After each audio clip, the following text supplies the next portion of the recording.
Welcome to the Full Nelson. Today I'm going to be reviewing the Christensen Arms Modern Precision Rifle.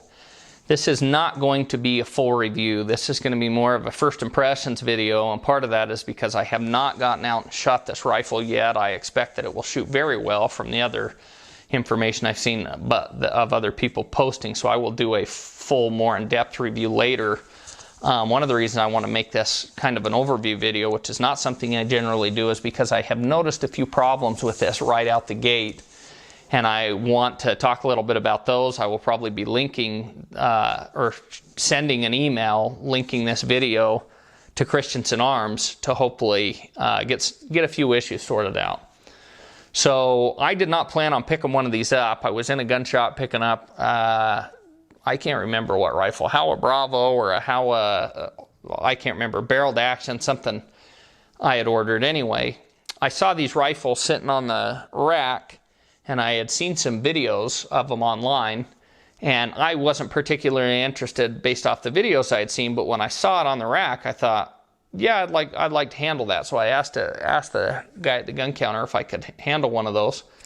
And he handed me one, and once I handled it and felt like the folding stock and everything else on it, the way they had built this thing, I thought, I've got to own one of those. That's just a phenomenal rifle design.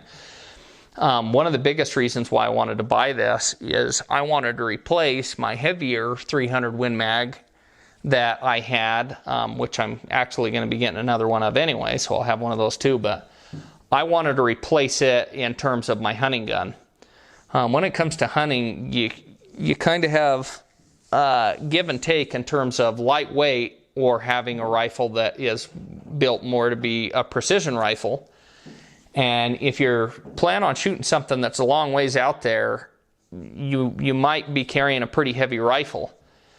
This gun, in my mind, really offers all the features of a full-blown chassis rifle, like a PRS rifle or anything like that, only it's light enough to actually be used in the field. Now, this is one of the things I've definitely noticed a big disconnect between the mindset of a lot of people in PRS and then the mindset of people who are actually going to be hiking around a lot with their stuff. PRS shooters, and I've noticed that this trend, even just over the last year, has changed even more dramatically in favor of additional weight. I see these guns that guys were using that were 16 pounds for a 6.5 Creedmoor. It's like, good grief, who needs a 16-pound rifle in 6.5? Like, what can you use that for? Well, they're great for that application. They're great for competition. I don't shoot in competition. The reason they're great is because there's no recoil. You can hold the thing rock solid. You can see your impacts. Like, it makes sense for that specific application. But this is where we kind of run into the difference between the competition world and maybe what somebody in military might want or somebody hunting might want. Like, there are going to be differences between all of these different applications.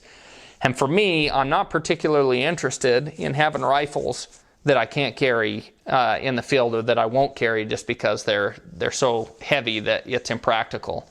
Another big part of it for me is carrying a rifle that I can't shoot freehand.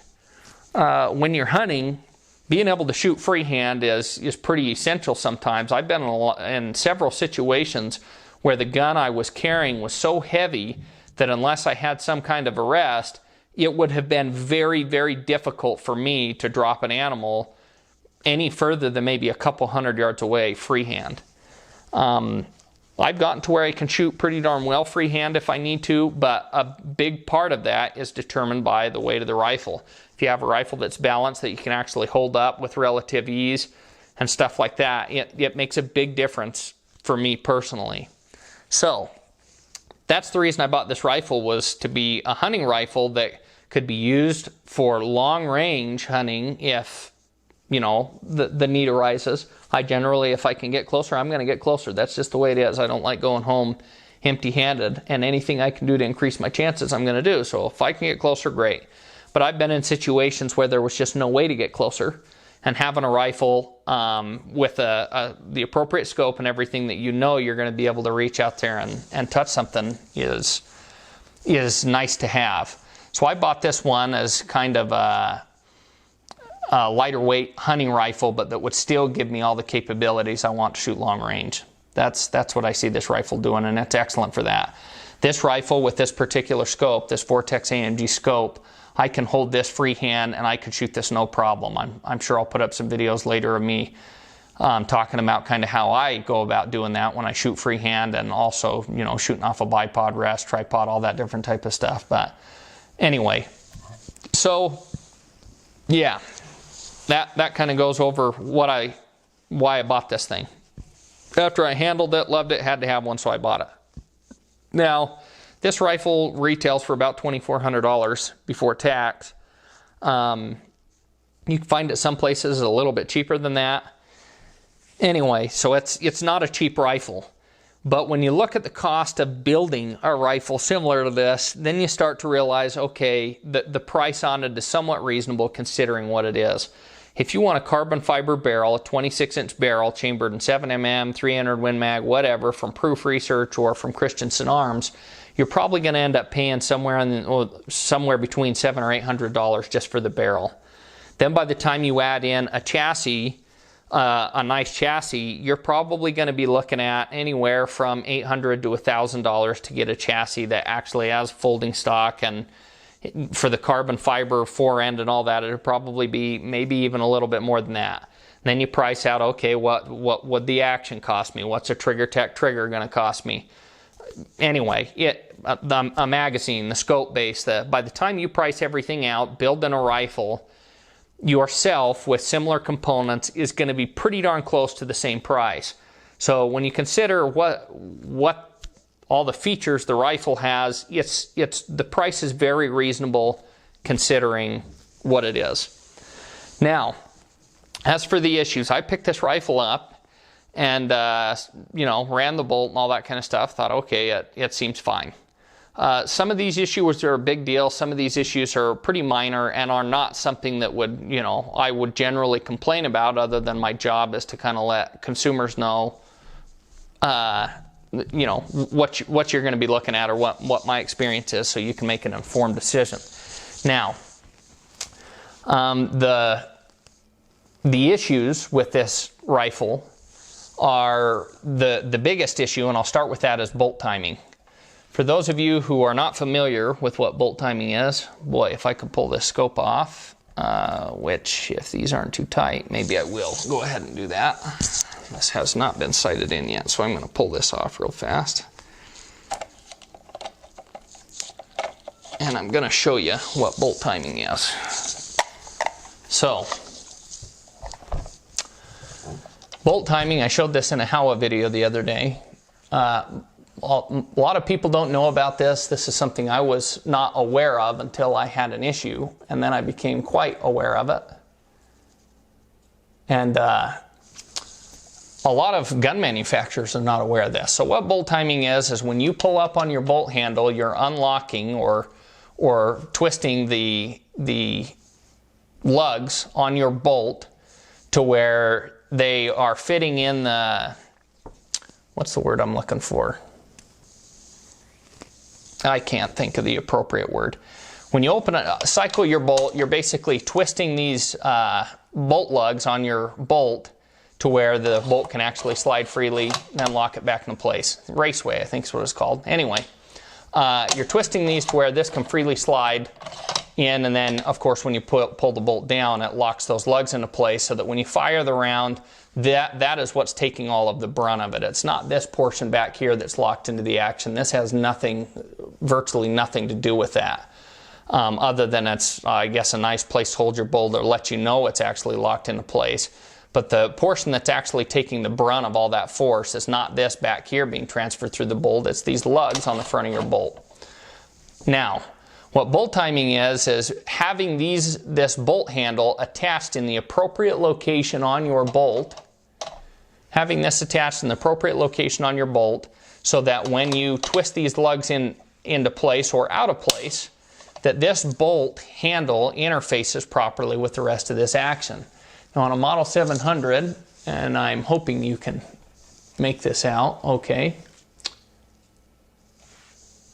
But on a Model 700, there is a cut on the action here. Howa, it's actually down here more to the side. It's almost at the very bottom just because of the way their bolt design is.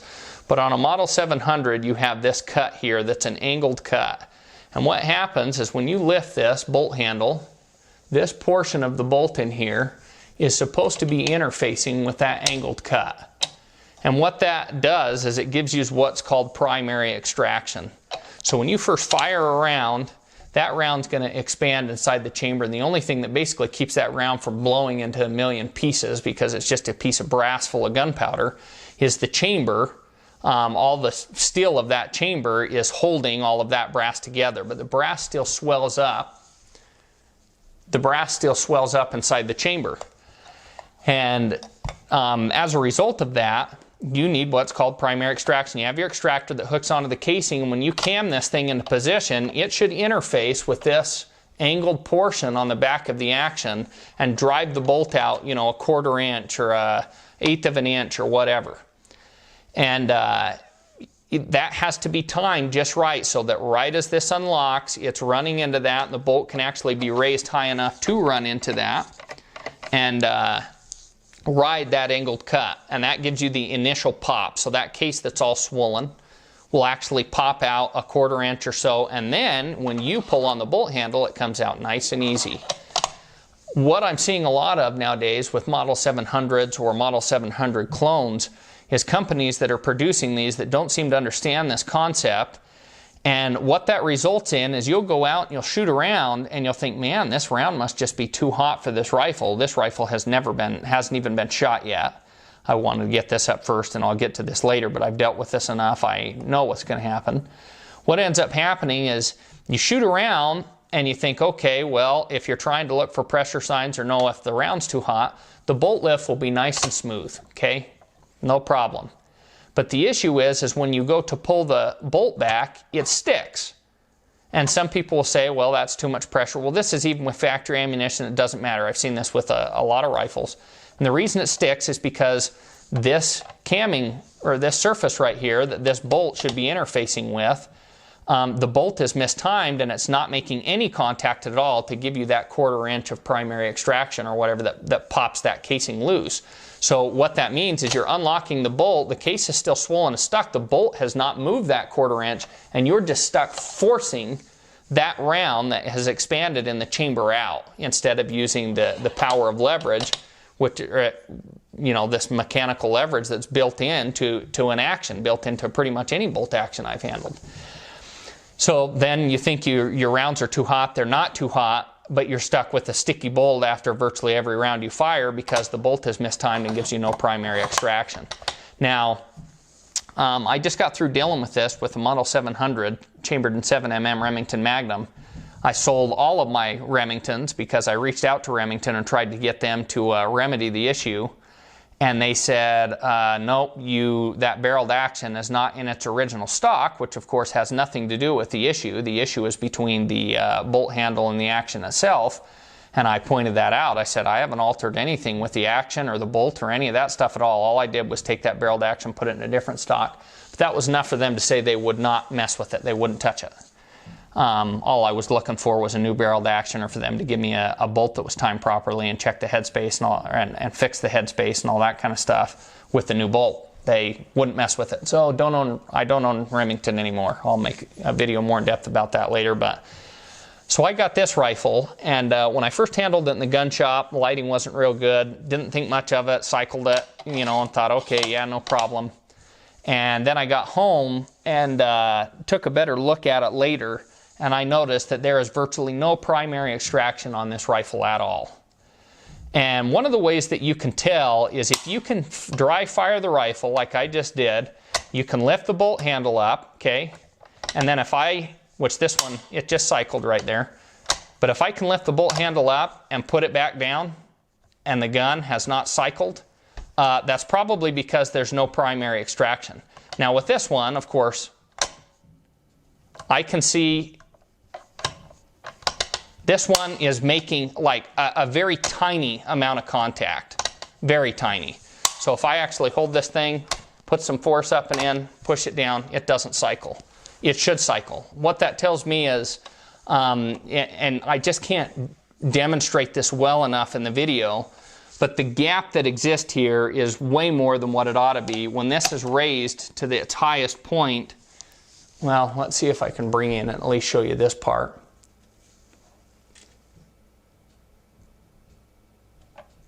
Let's see here.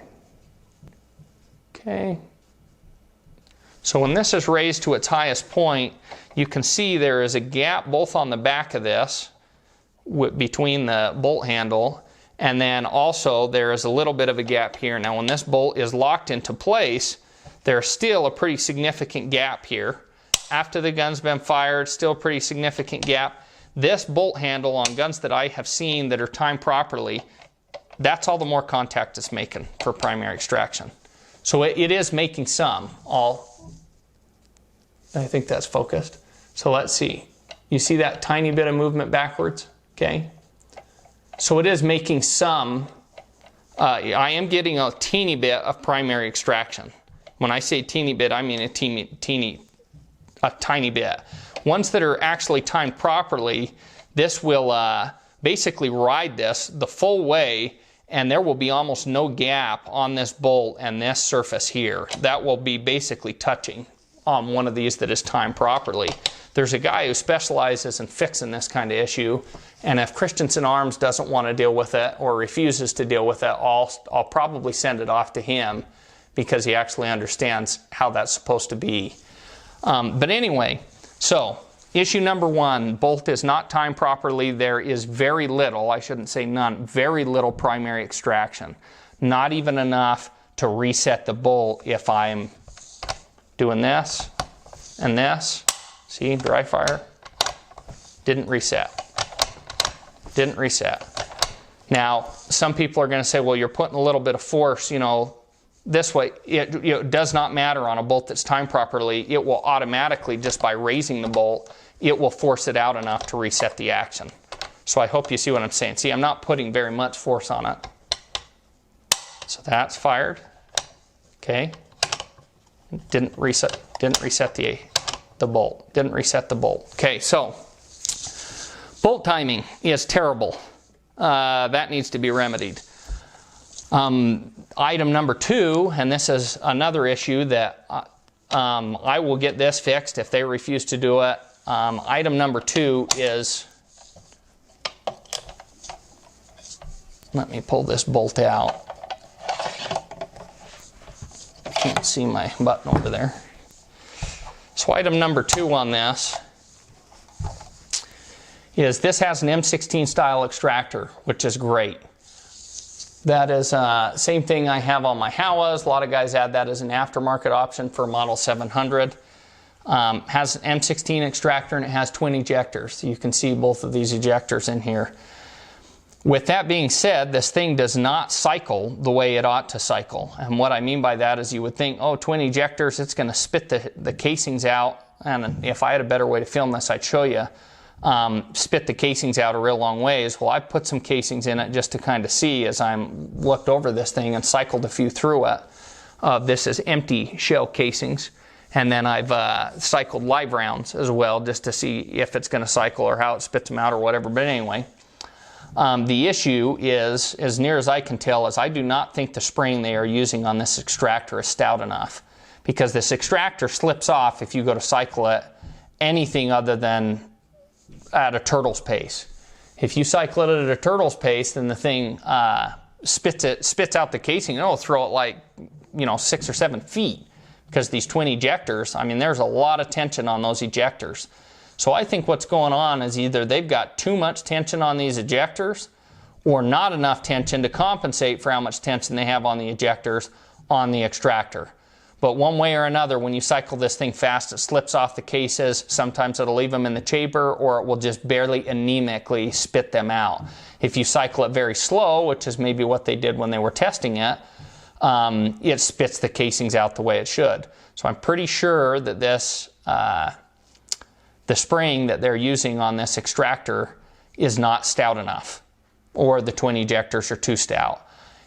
This is an issue either they can take a look at, or I'll be stuck fixing it myself, but it's not acceptable the way it is. So ejection, the ejection is excellent when the extractor actually holds on the way it's supposed to, but the extraction is just anemic. It slips off terrible, and like I said, I think it's because the spring they're using is just too weak. So those are the two big issues: bolt timing, and then the extraction is abysmal on this rifle, like unacceptable. Not just unacceptable for a $2,400 rifle, that's unacceptable for a $300 or $400 rifle. So we'll see if they want to do anything about that. Again, I'm not sure that many companies are even understand the principle of bolt timing. But that's the reason when you look at these bolt handles and look at the surfaces on the action, they're angled and cut the way they are, and this handle has to be attached in a very precise location in order for that to operate the way that it's supposed to. They ought to know that. They're in the business of manufacturing them. Anyway, so minor issues. Muzzle brake is not. I haven't messed with it, haven't touched it. It's something I can mess with and touch. Again, if they don't want to deal with it, I'll deal with it. The muzzle brake is not sitting level on the rifle at all. If I take the rifle, set it on a bipod, put a level on the base or any of that type of stuff, and look down the muzzle, the muzzle brake is not timed properly. Another relatively minor issue as far as I'm concerned is the machining on this M-LOK handguard is perfect on the one side. No burr, no sharpness to it, at least nothing that you're like, wow, I could would almost cut you. Finished perfectly. Same thing on the bottom. But on this opposite side here, I don't know if they were using a tool that was no longer sharp or what the deal was, but this is pretty darn sharp. And in some of these areas, yeah. If I look at it close, it looks like it's, well, I just can't do it justice. Anyway, you just have to feel it. It's super rough, like sharp, like almost cut your hand sharp, like a serrated knife type thing. Just didn't get finished as nicely. Again, that's nothing I would send the rifle in over, but it shouldn't be that way on a rifle that's this expensive, and some people it's probably gonna bug them. Now, another thing I noticed is that this handguard was not sitting. The barrel was not centered in the handguard. And I don't know if that has to do with the way they attach this. I do know that the other MPRs I've looked at, where this handguard mates up with the chassis, it is sitting like it actually is butting up against it, and then you tighten all your screws down, and I think that helps center it and holds it where it's supposed to be. On this one, for whatever reason, there's a gap there. And I just noticed that from the few that I looked at there. They may say, hey, that's within our tolerances, or that's normal, or whatever. I backed off the screws, squared everything up, and then tightened them back down, and it seems to sit pretty much centered now. Now, I thought with a carbon fiber handguard, when I handled it at the store, I thought, oh, that's just ridiculously rigid. There's not going to be any flex in that or anything like that. But I can grab this handguard, and if you had a bipod on this, I can flex this. So what's doing all the flexing, of course, is not the barrel. It's this handguard has a little flex to it. I think that's why they probably left plenty of extra room. You can see the barrel sits up higher in the handguard, and then you have a pretty good gap down here to make sure that at no point when you're firing the rifle does it ever make contact. That is not a big deal at all. I don't even know that that's worth noting, other than it's just an observation I made that there is some flex in that, but not a big deal. So I guess the final thing that I've noticed is that this folding stock, the design of this is really neat. Looks like they made it to where you could have replacement parts and all that kind of stuff. They have some set screws in here. One of them backed out a little bit, and I tightened it back up, which made the lockup on this. The lockup was a bit loose, and I was like, man, I've only opened or closed this thing like half a dozen times, and it's already loose. What's going on? Well, there was a set screw I had to tighten inside this back piece here that fixed that. But with that, hold on here, okay. But with that, I also noticed that there's this little piece right here. Let's see if I can get this thing to focus. Okay, so there's this little piece right here, and inside this, there's a set screw, and this thing essentially controls what the friction is like when you're folding the stock. You can see that little screw turning in there. Well, that screw is not actually, or that screw, not that screw, that pin is not actually supposed to turn. There's a set screw that butts up against that that is supposed to hold that from moving. And the reason it's supposed to hold it is, as you can see, look how freely this is kind of flopping around. Okay. Which, when it's locked into place, this isn't an issue. Like, it's not a huge deal. It's just something I noticed. That set screw backs out. I tightened it up, and it still just backs out like crazy, which creates this floppy play. If I take an Allen key and I put it in there and I crank that thing down the way it ought to be with that surface sitting square, you can see how it's angled now, angled this way, but it should be sitting square. If I make that to where it sits square, tighten the set screw, there is no slop in it at all. You see this little bit of slop here? Which, when it's locked, there's none. I mean, it's solid as solid can be. But when you move it, there's supposed to be a certain amount of tension on that. And that is provided because of this piece here. And without that, with that set screw backing out the way it does, it just loosens up over time. I mean, I could tighten that, and I could open and close the stock 2 times, and it would probably be about the way it is now. So anyway, that's the last thing I noticed on that. Again, some of the things, really minor things, not a deal breaker to me at all. This folding thing, it's just not a big deal. When the thing's locked into place or locked out, it's perfectly solid, so not a big deal. This thing on the fore end with it being a little rough, not a big deal for me. Some people, that may really bug them when they're dropping that amount of money on a rifle. But the bolt timing and the extraction are just unacceptable. Like, that's something hopefully they'll fix. I sent them some emails Saturday and to try to get the ball rolling. I'll probably send them a link to this video to get that squared away. If I were in the market for a Christensen Arms Modern Precision Rifle right now, I would probably hold off on purchasing one until I knew for sure that they fixed those issues, or that if I bought one that they would fix those issues.